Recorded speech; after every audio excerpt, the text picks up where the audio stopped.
Hello and welcome.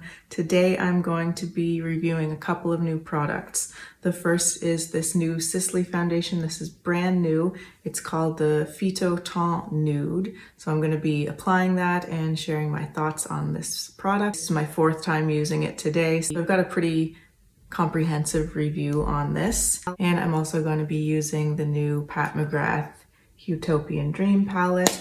I'm going to show you how I did this look, and then I have two other looks that I'm going to show you as well. I also have the artistry wand that came out with the Huetopian Dream palette, so I'm going to be showing you that and sharing my thoughts on it as well. So if you'd like to see all of that, just keep on watching. Alright, so I'm going to start with applying the foundation. I have the lightest shade. It's 000N Snow. So I'm not sure why they have so many zeros in their foundation range, but anyway. So it comes like this. It's like kind of like the Fenty Ease Drops packaging. It's just a little plastic dropper bottle. I'm going to put about that much on my fingers and just kind of rub it together, and then just rub it into my face with my fingers, just kind of like a moisturizer. And I've found this is, I think this is the fourth time I'm using this, and I found that applying it this way with my fingers is the way that works best for me. I prefer the application with a brush usually for most makeup products, but I've found that this just works best to really work the product into the skin, and it's meant to have that kind of second skin feel to it. That's part of the marketing for this product. I think that working it in with the fingers is the best way to make that happen. I definitely wouldn't use a sponge to apply this because I think the sponge would just soak up too much of the product. It would be wasteful. So there it is with just one layer. You can see I've got quite a breakout going on in my chin. It doesn't really cover big blemishes like that. And I found that building it up doesn't do too much. I'll just show you. I'm just going to put a little bit more kind of in the center of my face and just show you what happens when you build it. I just don't find it adds much coverage, so it's really not worth it to build it up. I'd rather go in with a concealer to add the coverage where I want it. The texture of it is oil-free, but it almost feels oily. I've been trying to think what the texture of it reminds me of, and I think it reminds me of the Kosas tinted face oil in a way. This feels a little bit more moisturizing than the tinted face oil, but it has a similar sort of feel when I'm applying it to my face, which is interesting because the tinted face oil is obviously full of oils, whereas this has no oils in it. But for some reason, the texture feels kind of similar. But I like this a lot better than that Kosas one. I'm not a fan of the Kosas product, and I just don't like how it looks on the skin. It looks really dry and kind of mattifying on my skin. Whereas this one, I think, just has a very natural finish to it, and it does get a little bit more glowy as the day goes on, but I don't find it looks greasy at all. So this is what it looks like on my skin. So I'm gonna go put some more makeup on, and then I'm gonna come back. I'll talk a little bit more about this foundation, and I'm gonna do my eye look on camera using the new McGrath palette, and I also have a couple more looks using that palette that I'm gonna show you. All right, so I put the rest of my face makeup on, but I just wanted to talk a little bit more about the Sisley foundation. So interestingly, I tried to find it again on the Sisley website both yesterday and today, and it's not there. So I don't know what's going on with it, but it is on the Holt Renfrew website in Canada. So I'm just gonna read from that, the same information that was on the Sisley site. So I'm just gonna read from that about sort of what this foundation claims to be and claims to do. This is a second skin oil-free skincare foundation that achieves an ultra-natural, radiant, and even-looking complexion with sheer coverage. So far I'd agree with all of that. As I mentioned, I feel it's a little bit more of just sort of a natural, almost matte, so really not shiny finish when you first put it on, but then it just kind of melds with your skin a little bit more and does create a bit more of a radiant finish. It says, immediately the complexion is enhanced with a subtle satin finish. The skin texture looks smoothed, Skin feels hydrated and looks plumper. Small imperfections are blurred. Day after day, skin looks more beautiful and energized, glowing with radiance. The Vitalite complex helps to boost the skin's radiance and enhance its vitality and energy. Its fluid, fresh, and lightweight texture blends perfectly with the skin. It provides a bare skin feel, an undetectable finish, and very light coverage. So I think all of that is true. It really does feel just like a moisturizer on the skin, really. It doesn't feel makeup-y at all. I do think it blurs a little bit, and it does blur small imperfections, and it just kind of, yeah, it just sort of smooths over the skin but adds a little bit of a radiance to it. And I think that blurring quality might be why it feels a little bit more like a matte or natural finish when it first goes on, just because of those properties in the foundation that do the blurring, but then it, as I mentioned, it just kind of melds all together and gives more of a glow. It is meant to last all day as well, and I think it does. It wears very well. I think probably around the 5-hour mark, I can use a little bit of a powder touch-up on my nose, but otherwise it wears really beautifully and maintains the same kind of very light blurring coverage throughout the day. I'm really happy with the shade I got. As I mentioned, this is 000N. And I think it's a good shade. It's not too cool, not too warm, and it's light enough, but not too light. And again, because it's such a light coverage, there's a little bit more wiggle room in terms of your shade. This gives me the kind of effect that I really like, where it just kind of neutralizes the skin a little bit, but doesn't lean too far in any direction. You can see it blends in really nicely with the skin there. It has a light scent. It's the same scent as the cushion foundation that I love so much. And in terms of how it compares to that cushion foundation, if you've watched some of my videos before, you may know that Sisley cushion is my favorite foundation. And this is very nice, but it doesn't surpass the cushion foundation in my mind. I feel that the cushion, it just does something a little bit more for the skin. It's maybe a little bit more plumping, a little bit more radiant, but I do think they have similar effects. And if you were interested in trying the cushion, but it's really not cost effective, this is still, of course, expensive. I mean, it's a Sisley foundation, but this is a lot more value for money than the cushion. So you might want to try this because it does have a similar light coverage. It is a little bit of a glowy finish and really feels like nothing on the skin. I also wanted to mention that I found that I like to wear this a little bit differently than all my other foundations. I use the Bobbi Brown Vitamin Enriched Face Base after my moisturizer every day in my skincare routine, and I've found that I prefer this without that step. So I just do my moisturizer as usual, but then don't do the additional step of the Bobbi Brown Face Base. I just find that this blends better onto the skin and sits better and sinks in better without that Bobbi Brown product. I don't know if it's because this is water-based and maybe it doesn't meld that well with some of the oils in the Bobbi Brown product, but either way, I just find this wears better and works better without that product. And as with any makeup products with skincare claims, I don't really have much to say about that. I don't rely on the makeup for the skincare. It's kind of a nice added bonus. And when things are claiming to make a difference to the skin over time, it's kind of impossible for me to evaluate that because I don't use the same foundation every day. I'm constantly mixing things up, so I couldn't really speak to those claims. So as I mentioned, I've done the rest of my face makeup. Everything I used is going to be listed below as usual, but now I wanted to move on to the eyes. So I'm going to do an eye look today, and then I did another eye look that I filmed the other day that I'm going to put after this.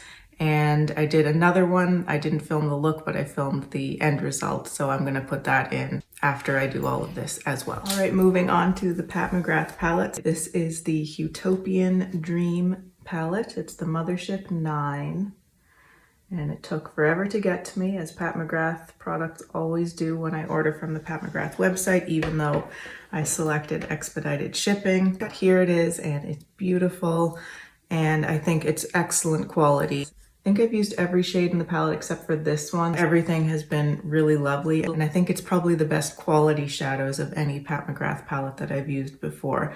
There's something just a little bit softer and easier to use about the mattes, And the shimmers, like these more standard shimmer metallics, are just really smooth and really dimensional in their own way. Like it's almost like each of these ones is a duochrome in itself. It has they have a little bit of a flip to them. And then these two astral shades are really, really gorgeous. This one I put on all over my lids on top of the Intensifeyes wand the other day, and I'm going to show you that later. And it was incredible. Actually, I think I may not have used this gold one yet either. She always has a gold in her palettes. I don't get too excited about the gold shades, to be honest. Even though I love gold shadows, I just feel that I have a lot of them and I don't need one in every single Pat McGrath palette, but that's kind of her thing. So that's fine. It's a beautiful color. It's almost like a more orangey kind of gold. See? And then this purple one, of course, is beautiful. That's the one that I think everyone is going nuts for. This trio chrome is kind of interesting because it's actually not a baked shade. Normally these 4 shades in the Mothership palettes are baked, but this one is not baked this time. It's more of a standard metallic formula, although it does have that trichrome or triple chrome effect. So I do want to use that exciting purple shade today. I haven't played around much with that one, but I don't want that to kind of take over the whole look. I'm just trying to decide what I want to do. Maybe I'll do a purple and gold focused look, and with maybe a little bit of this coral color. So I'm going to start with my classic crease from Sonia G into the coral shade. That's called Shockwave, and just put that in my crease.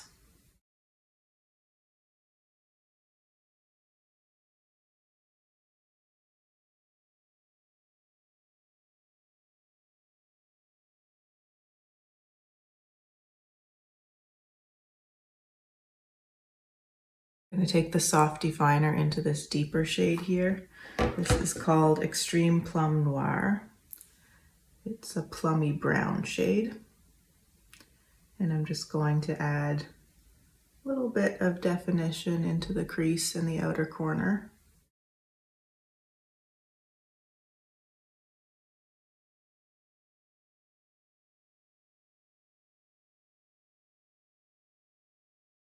And then I'm going to go into this wand. This is excellent. It really does make a difference to the impact of the shadows. The only issue I have with it is it's a click, and once you click it up, you can't click it back down or roll it back down again. So just don't click too much up at the same time. I'm just going to put this basically all over the mobile lid.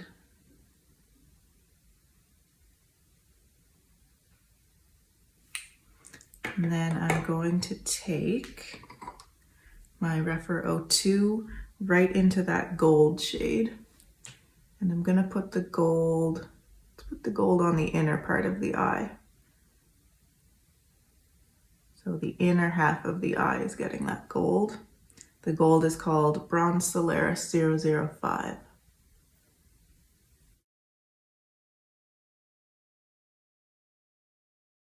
So you can see how foiled and shiny that looks. And then I'm just going to wipe the brush off a little bit and go right into that purple astral shade, which is called Astral Amethyst Moon. You can see it on the brush there. And I'm just going to pat it onto the rest of the mobile lid and overlap a little bit in the middle with the bronze shade.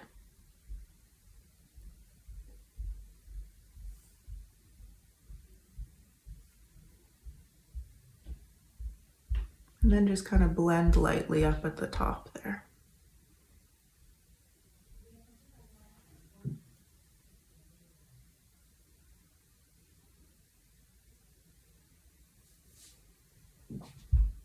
I'm still overlapping here over the gold. I've decided that I like it a little bit better with more of the purple, so that's taking up about the outer 2/3, and then the inner third is the gold shade.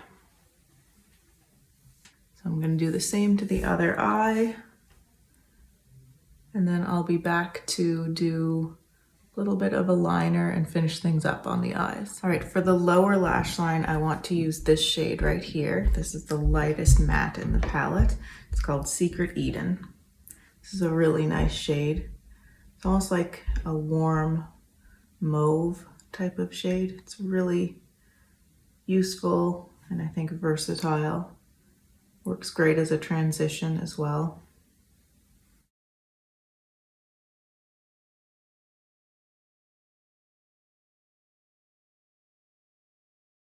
I'm going to go into this shade. This is Skin Show Nude Ecstasy. This is a really beautiful shade. This definitely has a flip to it.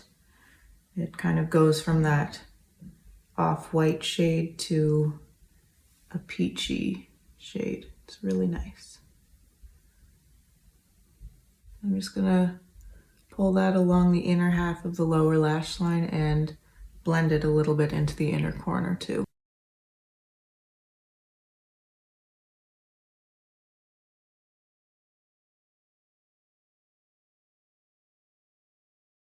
I do want to try this triple chrome or trio chrome shade as a bit of a liner. So I'm going to take this little liner brush. It's a Sigma eyeliner EO5. And I'm just going to pick up some of that Intensifeyes product with the brush, dip it into that shade. Just kind of load the brush up with it. And do a little bit of a liner.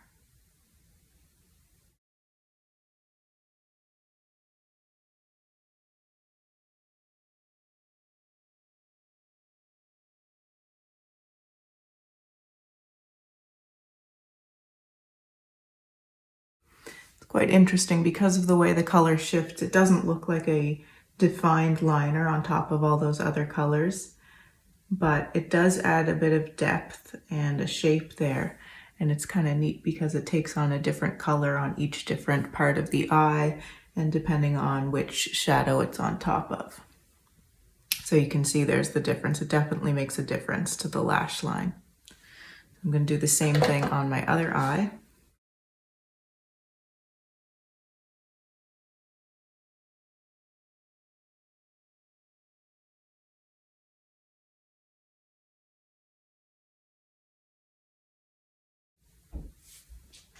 I really like it with the addition of that shade. I feel like now I'm really getting that Huetopian dream vibe that I was getting from a lot of the marketing and sort of the teasing for this palette even before we saw it. I know the criticism a lot of people had with this palette was that the palette didn't match the marketing imaging, which was very rainbow and had a lot of blues and greens and yellows and so on in it. And even the outer packaging, you can see the rainbow right there. It doesn't quite match the color story. There's no real blue, although there is a blue shift with that astral shade. But I think we were hoping for almost like a turquoise or aqua shade. At least that's what I would have really liked to see in this palette. But I think that with the addition of that trio chrome shade, it's giving me more of that Huetopian dream vibe that I felt from the original marketing images and the outer packaging of the palette. So I just want to finish up the eyes by using my Victoria Beckham Cocoa liner on my upper waterline. I'm going to put some mascara on and then I'll come back and I'll just sort of wrap things up. Okay, here's the completed eye look.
I'm quite happy with this palette.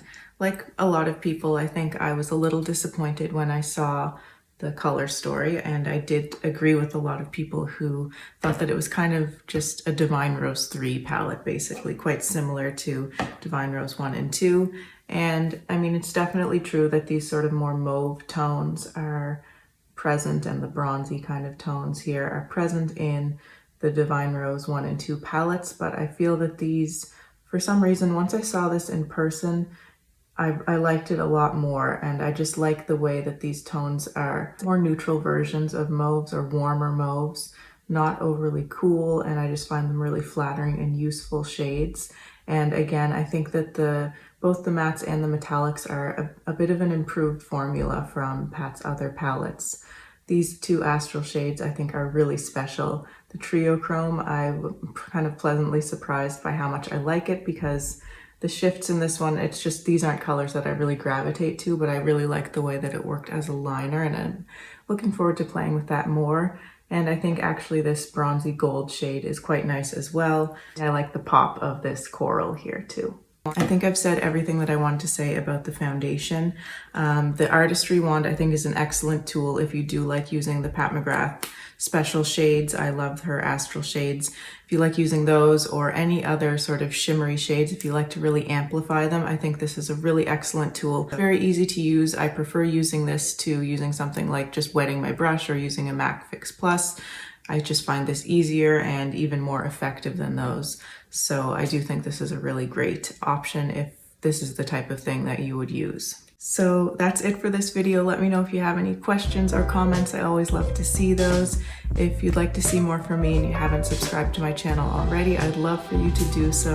Thanks again so much. Take care, and I'll see you in my next video. Bye.